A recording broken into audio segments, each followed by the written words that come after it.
สวัสดีค่ะวันนี้หมอจะมาตอบคำถามนะคะเนื่องจากว่ามีเพื่อนบอกว่ามีอาการปวดกรามมากนะคะแล้วก็มีหลายคนเลยนะคะที่มาถามหมอเพราะว่ามีอาการปวดกรามมากไม่รู้จะทำยังไงนะคะค่อนข้างจะกังวลนะคะอันดับแรกนะคะหมออยากให้สังเกตก่อนนะคะว่าอาการที่เพื่อนๆเป็นเนี่ยมันเป็นหายหรือว่าจริงๆแล้วมันเพิ่งเป็นครั้งแรกนะคะถ้ามันเป็นหายแล้วนะคะเดี๋ยวเป็นเดี๋ยวหายวนเวียนอยู่อย่างนี้นะคะนั่นแปลว่ามันมีปัจจัยบางอย่างที่ไม่หายไปนะคะหมอแนะนำให้ไปตรวจแล้วก็รักษานะคะถ้าแถวบ้านนะคะไม่มีหมอเฉพาะทางนะคะอย่างน้อยให้ไปหาหมอฟันที่อยู่ตามโรงพยาบาลหรือตามคลินิกก่อนได้นะคะหมอเขาก็จะแนะนำให้นะคะว่าควรจะไปพบหมอเฉพาะทางที่ไหนนะคะหรือว่าต้องดูแลตัวเองยังไงบ้างนะคะให้ถูกวิธีนะคะ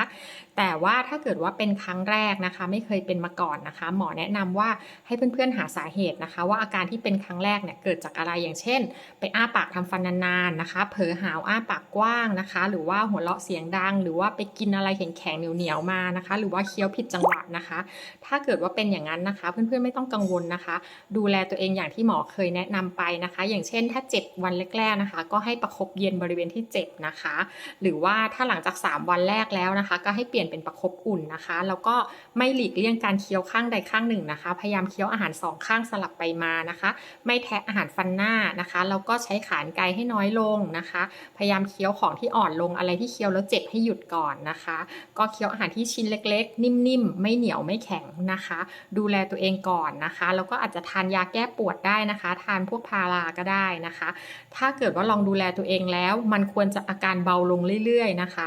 1-2 อาทิตย์ควรจะเบาลงเรื่อยๆนะคะถ้าเกิดว่าลองแล้วมันไม่เบาลงนั่นแปลว่ามันต้องมีปัจจัยบางอย่างนะคะที่ยังคาอยู่นะคะถ้าอย่างนั้นแนะนำให้ไปพบหมอนะคะอย่างที่หมอบอกค่ะหวังว่าจะหายกันไวๆนะคะ